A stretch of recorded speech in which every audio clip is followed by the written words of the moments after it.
Hello बच्चों, let's read the following question. The question says, choose correct option which have all right statement for bones. Option A is, bones have hard and non-pliable ground substance. B is, matrix of bone is rich in calcium salts and free from collagen fibers. C is, the bone matrix in some bones is a site of production of blood cells. Statement D is, bone is a type of specialized connective tissue. Option A is A, B and C. Option B is A, C and D. Option C is A and D only. Or is it option D, all of these? So, हमारा यहाँ पे जो की concept है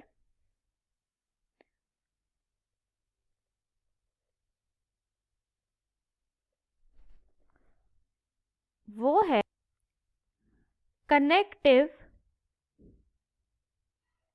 tissue. सो हमारा जो bone है, it is a type of specialized connective tissue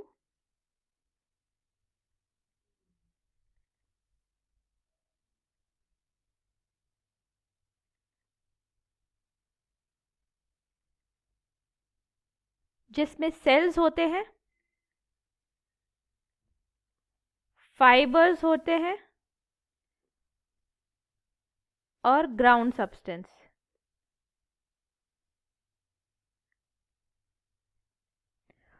तो जो बोन का जो मैट्रिक्स होता है, उस मैट्रिक्स में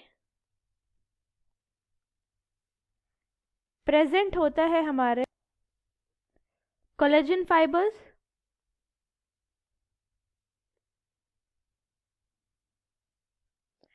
और हमारा प्रेजेंट होते हैं कुछ इनऑर्गेनिक मिनरल्स, जैसे कि हो जाएंगे हमारे कैल्शियम फॉस्फेट,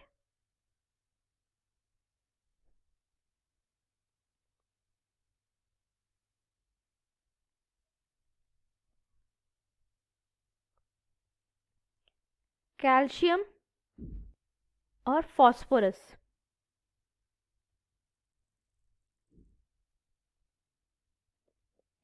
सो हमारा जो बोन होता है, हमारे बोन में होता है बोन मैरो. बोन मैरो होता है दो टाइप का, एक होता है रेड, एक होता है येलो. जो रेड बोन मैरो होता है उसमें क्या होता है, हमारा ब्लड सेल्स का फॉर्मेशन होता है. सो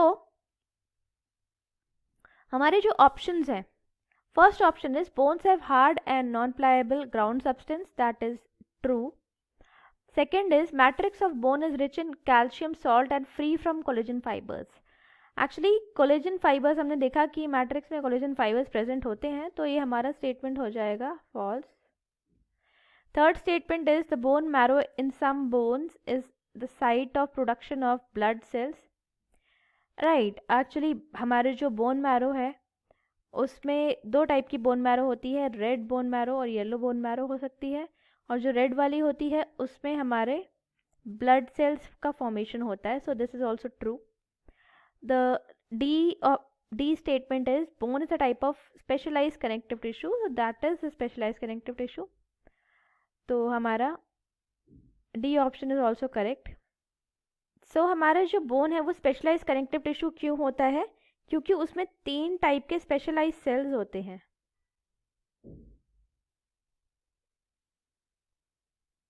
स्पेशलाइज सेल्स होते हैं हमारे ऑस्टियोब्लास्ट, ऑस्टियोसाइट्स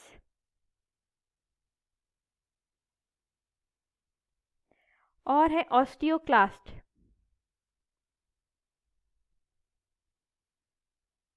सो हमारा जो सही ऑप्शन है, करेक्ट ऑप्शन जो हो जाएगा वो हो जाएगा option A, C and D. So the answer to this question is A, C and D, that is option B. I hope you understood it well. All the best.